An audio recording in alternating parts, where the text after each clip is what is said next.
got these boots in Japan. They're called tabis. Actually, there's another word for them, because tabis are socks.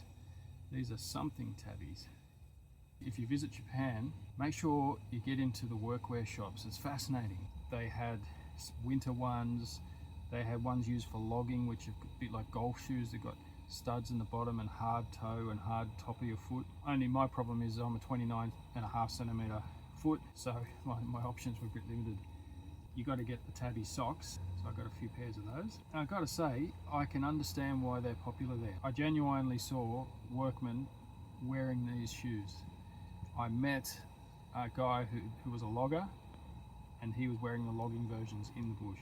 We put this rubber sole on it, which, I mean, if that's the same design as back then, that's innovative. Like, they really knew where they wanted the angles and the grip pattern.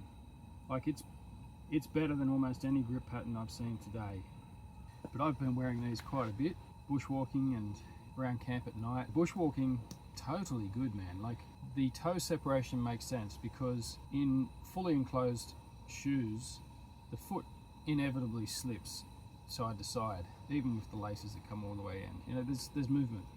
But with this separation, your big toe's held, and so there's a lot less slippage in that lateral sense. No slippage front to back either. I don't know if you can see in the video, but there's just these little metal tabs that slide into a little loop, and there's about 3 or 4 runs of these loops running down. You hook them in, and they're surprisingly secure and super fast to get off.